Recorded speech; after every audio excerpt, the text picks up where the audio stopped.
नमस्कार। आइए सुनते हैं ममता कालिया जी द्वारा लिखी हुई कहानी बीमारी।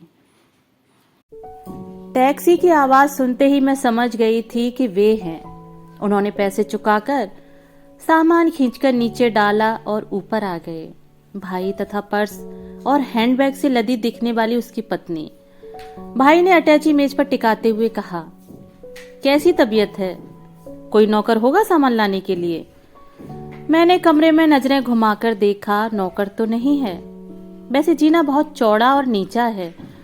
भाई जाने लगा। उसकी पत्नी मेरे माथे पर हाथ रखते हुए बोली, बड़ा लंबा सफर है, रास्ते में तकलीफ भी बहुत हुई है।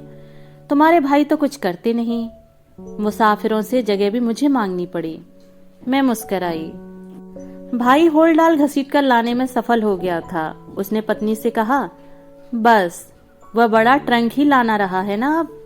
उसकी पत्नी हड़बड़ाकर बोली, उसमें किसी का हाथ ना लगवाना, जैसे भी हो धीरे धीरे ले आओ। भाई परेशानी जताता हुआ फिर चल दिया। उसकी पत्नी ने एक हाथ से ब्रेसियर की तनी कसते हुए पूछा, तुमने पुराना मकान क्यों बदल दिया? कितनी दूर है यह स्टेशन से? टैक्सी में 35 मिनट लग गए हैं। मैंने कहा, पहले मकान से ऑफिस पहुंचने के लिए मुझे बस में 50 मिनट लग जाते थे। तुम्हें ट्रेन से आना जाना चाहिए ना? उसने कहा, जब से मैं लोकल ट्रेन से भीड़ में गिर पड़ी थी, मुझे ट्रेन से नफरत हो गई थी। वैसे भी मुझे लगता था कि 30 सेकंड का समय गाड़ी में चढ़ने के लिए नाकाफी होता है और लोकल ट्रेन हर स्टेशन पर 30 सेकंड खड़ी होती थी। भाई मोटा काला ट्रंक लिए कमरे में आ गया था। मैं सोचती थी कि इस बार मुझे काफी बड़ा कमरा मिल गया है, पर भाई के सामान के बाद कमरे का फर्श एकदम ढक गया था। अब कमरे में सिर्फ पलंग, 2 कुर्सियां और सामान नजर आ रहा था। भाई ने बैठकर कहा, चाय का इंतजाम तो है ना? मैंने कहा, हाँ, मेरे पास गैस है और बिजली की केतली भी। भाई की पत्नी बोली, तुम कैसे गुजारा करती हो? कम से कम एक नौकर तो रखना चाहिए था। मैं चुप रही। उन्हें बताना मुश्किल था कि अकेली लड़की की घर के नौकर के साथ क्या क्या अफवाहें उड़ जाती हैं। नौकरानियों से मेरी बहुत जल्द लड़ाई हो जाया करती थी। वे चोर होती थीं और झूठी। आजकल सामने बनती बिल्डिंग का एक चौकीदार आकर चाय के बर्तन मांज जाया करता था और झाड़ू भी लगा देता था। इससे ज्यादा काम के लिए उसमें अक्ल नहीं थी। डॉक्टर ने अब तक दवा भी खुद मंगवा कर दी थी। भाई की पत्नी अपना बदन संभालते हुए उठी और रसोई में जा पहुंची। मैंने भाई को आज का अखबार थमाकर आंखें बंद कर लीं। मैं बातों से बहुत थक गई थी। मैं थोड़ी सी बात करने से ही थक जाती और सांस तेज चलने लगती थी। बल्कि डॉक्टर को मैंने यह बात कहकर इतना डरा दिया था कि उसने मुझे कार्डियो कराने की सलाह दी। कार्डियोलॉजिस्ट की रिपोर्ट में ऐसा कुछ डिटेक्ट नहीं हुआ, पर मैं अस्पताल जाकर कार्डियोग्राम कराने में इतना थक गई कि मुझे कई दिनों तक लगता रहा कि रिपोर्ट गलत है। भाई की पत्नी रसोई से परेशान होती हुई आई और भुनभुनाते स्वर में पति से कहा, मैं सारी रसोई ढूंढ चुकी हूँ, न तो चीनी मिलती है न चाय की पत्ती। मैंने कहा, सब चीजें पलंग के नीचे रखी हैं। दूध भी? हाँ, उसका डिब्बा भी नीचे ही रखा है। वह फिर रसोई में घुस गई और थोड़ी देर में ट्रे लेकर आई। वह पलंग पर बैठती हुई बोली, लो भाई, बना लो अपनी अपनी, मैं तो बहुत थक गई। भाई ने चाय के प्याले बना बनाकर थमाए।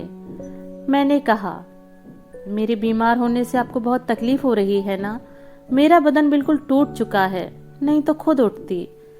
भाई जल्दी जल्दी बोला, नहीं, यह तो सफर की थकान है, वरना दूसरों को तकलीफ देने की तो इसे जरा भी आदत नहीं है। भाई ने रैक पर से मेरी एक्सरे की रिपोर्ट और ब्लड, यूरिन और स्टूल टेस्ट की रिपोर्टें उठा ली थीं। मैंने कहा, सिर्फ यूरिन रिपोर्ट में शिकायत है। उसकी बीवी ने पूछा, शक्कर तो नहीं है? भाई ने कहा, नहीं, शक्कर नहीं है, पस है। मैंने उसकी पत्नी से कहा, रसोई में डबल रोटी, मक्खन और जैम रखा है, आप चाहें तो ले सकती हैं। उसने कहा, अचार हो तो बता दो, मठरियां हैंडबैग में पड़ी हैं। मैंने कहा, मुझे खुद अचार खाए 5-1 साल हो गए हैं। उस दिन मैं सारे समय उसे खाना बनाते और परेशान होते देखती रही। मुझे सिर्फ यह अफसोस हो रहा था कि शादी के बाद से लेकर अब तक वह वैसी ही रही, वैसी ही बेसलीका और बेअक्ल। बल्कि भाई भी उसके साथ साथ उसी अनुपात में बेवकूफ होता जा रहा था। वह उसके साथ रसोई में ऐसे लगा था जैसे कि उसकी पत्नी ऑपरेशन कर रही हो। मेरी समझ में नहीं आ रहा था कि ये लोग मेरा क्या ख्याल रख पाएंगे। मुझे स्वयं पर गुस्सा आ रहा था। भावुकता के एक बचकाने क्षण में मैंने भाई को बहन नुमा चिट्ठी लिख दी थी कि मैं कितनी बीमार और कितनी अकेली हूँ। भाई ने लिखा था कि यह बहुत अच्छा हुआ कि इस साल मैंने अपनी कैजुअल खत्म नहीं की, हम लोग आ जाएंगे। भाई ने अगले दिन बाकी की रिपोर्ट ला दी। किडनी में इन्फेक्शन था जिसकी ऑपरेशन वाली स्थिति नहीं आई थी, पर लंबा इलाज चलना था। डॉक्टर ने दवाइयों और इंजेक्शनों की लंबी फेहरिस्त लिख दी और बिस्तर में रहने की ताकीद की। डॉक्टर ने कहा जैसे जैसे इन्फेक्शन दूर होगा बुखार अपने आप हटता जाएगा। भाई की बीवी ने पूछा 99 के आगे तो नहीं बढ़ता बुखार? मैंने कहा नहीं, पिछले 33 दिनों से 99 ही है। उसने कहा तुम्हारे भाई कहते हैं कि 99 बुखार नहीं होता, हरारत होती है। हम तो इतने बुखार में घर पर खाना बनाते हैं, कपड़े धो लेते हैं, उससे बुखार आ सकता है? यह कल्पना भी मुझे हास्यास्पद लगी। मैं जितनी बार बिस्तर से उठती मुझे लगता कि कमरे का फर्श और नीचे चला गया है। मुझे आश्चर्य होता था कि कैसे बीमार होते ही मैं सबसे पहले चलना भूल गई। भाई सुबह शाम रसोई में पत्नी की मदद करता था। बीच के वक्त में उसे समझ नहीं आता था कि वह क्या करे। मैं उसे अखबार देती तो वो उसे पढ़ने के बजाय ओढ़कर सो जाया करता, जैसे वह खाने और सोने के लिए ही इतनी दूर से चलकर आया हो। मुझे विश्वास नहीं होता था कि इस आदमी ने कभी दफ्तर की फाइलें भी पढ़ी होंगी। एक दिन उन लोगों को मैंने घूमने भेजा था। वे लोग 1.5 घंटे के अंदर फिर घर में थे। भाई ने बताया कि वे स्टेशन से 4 नंबर बस में बैठ गए थे और उसी बस में बैठे बैठे वापस आ गए थे। उसकी पत्नी ने पूछा क्या तुम्हारे दफ्तर के लोग तुम्हें देखने भी नहीं आ सकते? मैंने कहा जो लोग मुझे जानते हैं एक एक बार आ चुके हैं। उसने कहा तुम्हारे भाई तो एक दिन की भी छुट्टी ले लें तो घर में दफ्तर वालों की भीड़ जमा हो जाती है।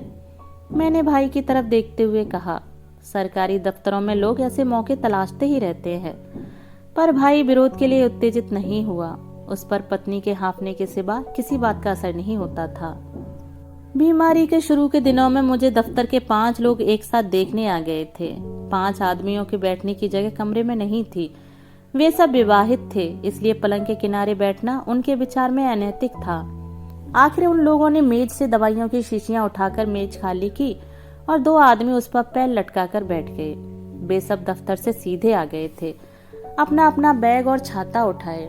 उन्हें बराबर चाय की तलब होती रही, जिसे वे कमरे की खूबसूरती की बातें कर टालते रहे थे।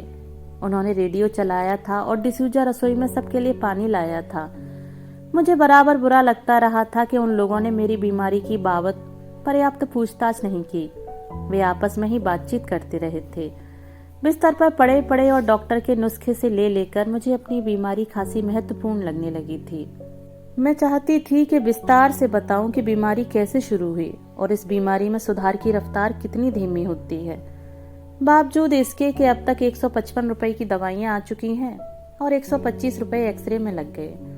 भाई की छुट्टियां खत्म होने वाली थीं और वह हर बार डॉक्टर से यह जान लेना चाहता था कि मैं पूरी तरह ठीक कब तक होऊंगी। वह मेरी बीमारी के प्रति काफी जिम्मेदारी महसूस कर रहा था। उसने कहा अच्छा हो तुम हमारे ही साथ अहमदाबाद चलो, वहां इसके साथ तुम्हारा मन भी लग जाएगा। वह अपनी बीवी को हमेशा सर्वनाम से ही संबोधित करता था। मैंने कहा मन लगना मेरे लिए कोई समस्या नहीं और सफर के लायक ताकत मेरे अंदर है भी नहीं। वास्तव में मैं उसकी पत्नी के साथ मन लगाने के सुझाव से ही घबरा गई थी। मुझे यह भी पता था कि मेरी इस बीमारी को वह संदिग्ध समझ रही है। उसके ख्याल में कुमारेपन में किसी भी प्रकार का इन्फेक्शन होना, चाहे किडनी ही में सही, सरासर दुष्चरित्र होने की निशानी थी। एक वह मुझे सोता समझ यह बात अपने पति से कह रही थी। भाई की अपनी समझ शायद ऐसे मौकों पर काम नहीं करती थी। वह चुप ही रहा करता था। भाई को अचानक एक मौलिक विचार आया। उसने कहा सुनो, ऐसी तकलीफ में अस्पताल अच्छा रहता है, बल्कि तुम्हें बहुत पहले अस्पताल चले जाना चाहिए था। यहाँ कोई टहल फिक्र करने वाला भी तो नहीं है। मैंने कहा हाँ, अस्पताल में काफी आराम मिलता है। भाई ऐसे कामों में खूब मुस्तैद था। उसने 3 घंटे बेतहाशा दौड़ धूप की और शाम को पसीना पहुंचते हुए सफल आदमी की तरह घर लौटा। उसकी पत्नी उसकी कामयाबी से प्रसन्न होकर फौरन चाय बनाने रसोई में चली गई। मैंने अलमारी से कुछ कपड़े और जरूरी चीजें निकाली और भाई की पत्नी से कहा कि वह अटैची में रख दे। भाई ने मेरे सारे डॉक्टरी कागज बटोरे। बिस्तर पर लेटे लेटे मैंने देखा कि उसकी पत्नी कपड़ों के बीच बैठी मेरी ब्रेजियर का नंबर पढ़ने की कोशिश कर रही थी। मैंने भाई से पूछा, तुम्हारे अपने पैसे तो नहीं लगे किसी चीज में? भाई ने झेंपते हुए अपनी जेब से पर्स निकाला और कई कागज उलट पुलट कर एक कागज मुझे थमा दिया। उसमें उन पैसों का हिसाब था जो इधर उधर मेरे सिलसिले में आने जाने में खर्च हुए थे और जो फल मेरे लिए लाए गए थे। मैंने भाई से कहा, कैश मैं अपने पास ही रख रही हूँ, जरूरत पड़ सकती है, तुम चेक ले लोगे? उसकी पत्नी ने तुरंत सिर हिला दिया। हाँ हाँ, बैंक अकाउंट है इनका। मैंने एक चेक अस्पताल के नाम काटकर पर्स में रखा और एक भाई को थमाया। फिर मैं टैक्सी का इंतजार करने लगी। दोस्तों, अभी आप सुन रहे थे ममता कालिया द्वारा लिखी हुई कहानी बीमारी। दोस्तों, कहानी आपको कैसी लगी? अपने विचार कमेंट बॉक्स में साझा कीजिएगा। धन्यवाद।